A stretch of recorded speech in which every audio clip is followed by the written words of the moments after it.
What is a scary or horrifying fact that shouldn't be true, but is?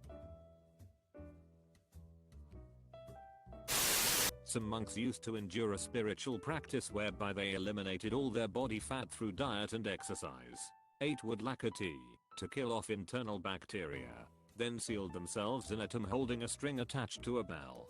A year after the bell stopped ringing, the tomb was opened, and if the monk's body was found to be uncorrupted, they were revered as a saint. If not, they were reburied. The process took years, and as they continued, the monks required more and more help from their brothers until they entered the tomb.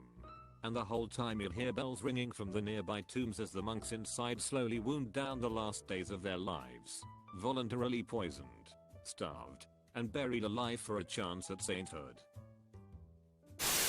There is more actual lemon juice in lemon scented pledge spray than there is in country time lemonade. Lemonade companies hate him.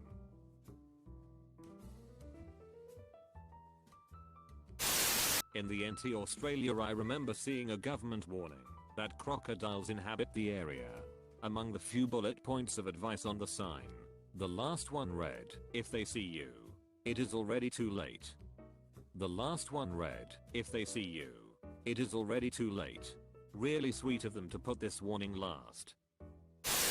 The lake near my house says you only have 10 minutes of meaningful movement if you jump in without thermal protection. Yeah, it's quite impressive how fast your body shuts down when immersed in cold water.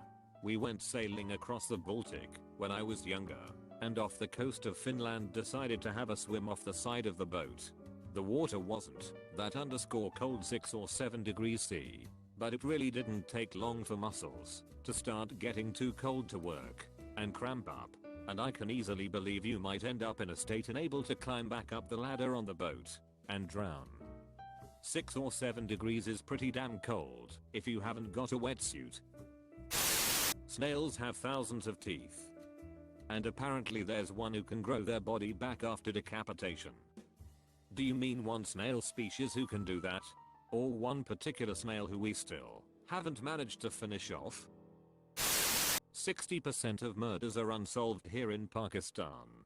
We simply don't have the technology and training of the police officers in the West. Laughs in Brazilian.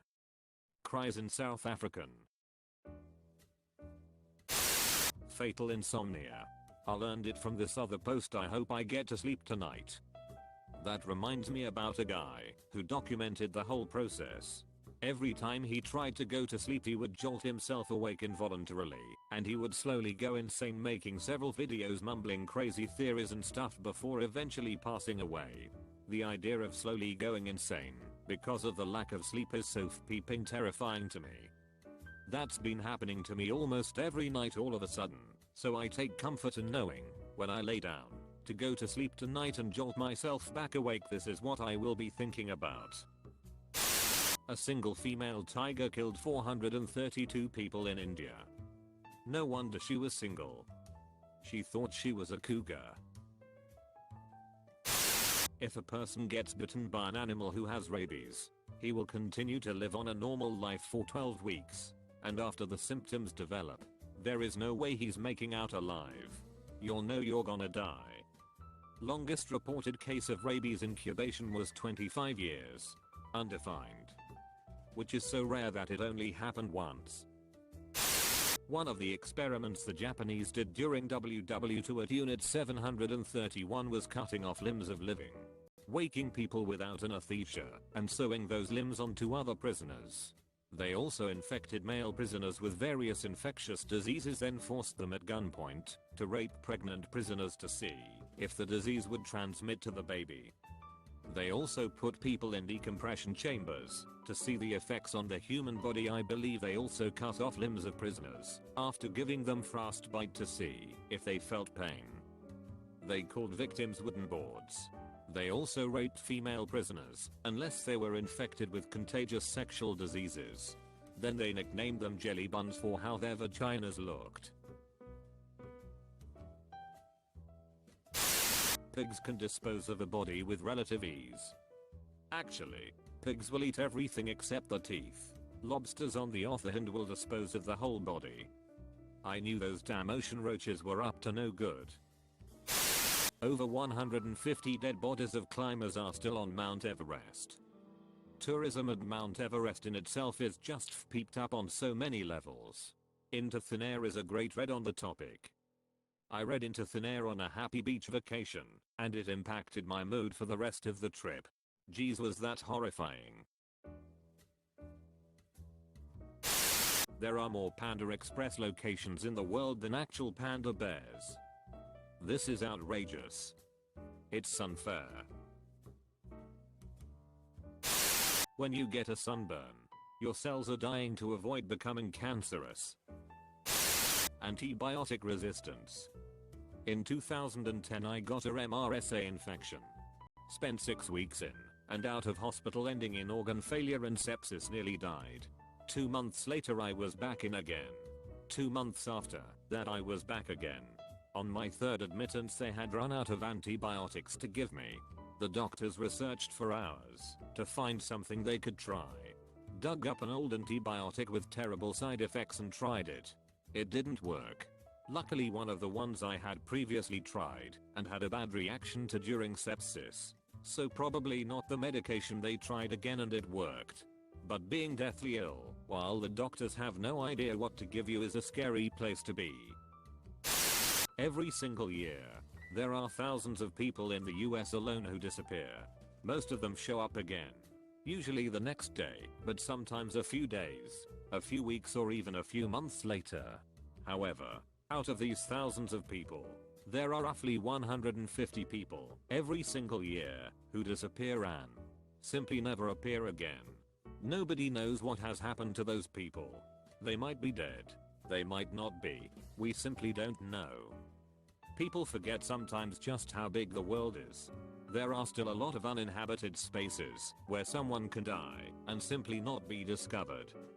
Hell, people die right off trails and are not found for years. Whenever someone goes missing, and both the person and their car are never found. Yeah, probably submerged in water. The actual scientific cure for hiccups is anal. It works. That's not terrifying.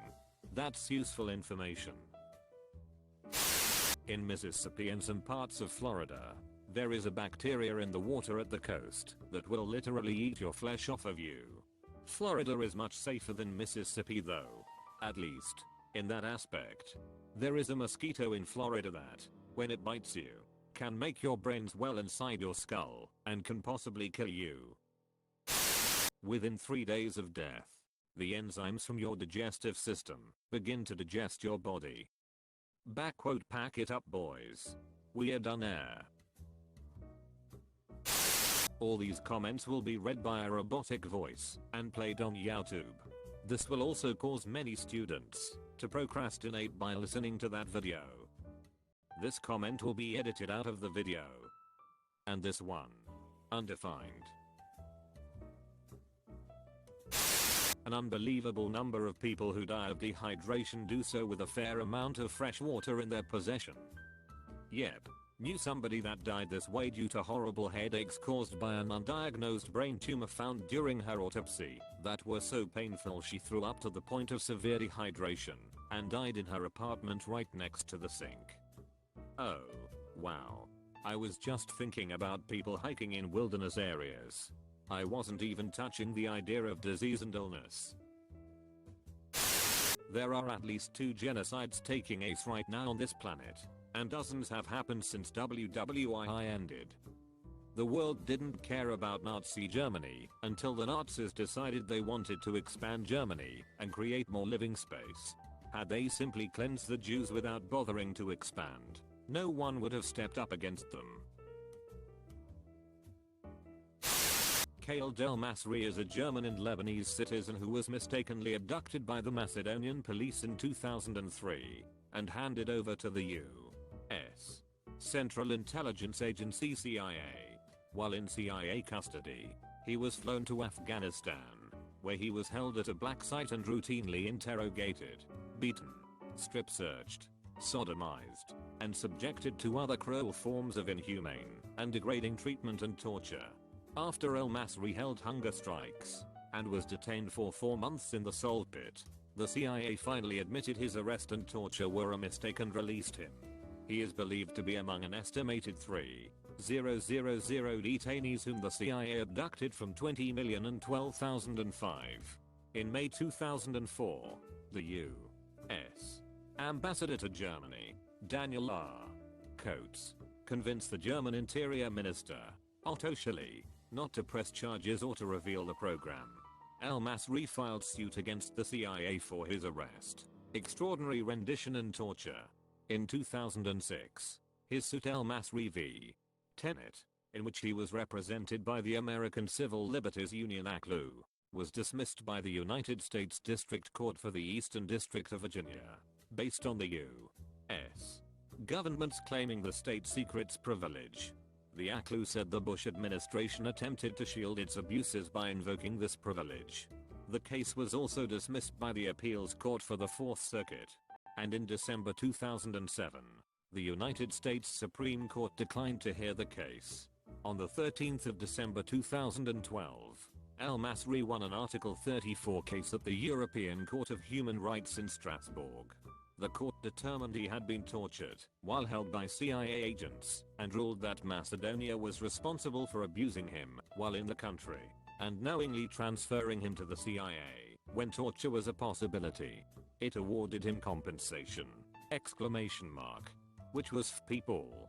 This marked the first time that CIA activities against detainees was legally declared as torture. The European Court condemned nations for collaborating with the United States in these secret programs. This is completely fpeeped. CIA kept people and tortured people that they knew were innocent. Some of them, when released, were asked by the press did they support the Taliban or ISIS. They replied, "Well, I didn't before I was taken. I do now." One even said he was going to go find a group and start fighting.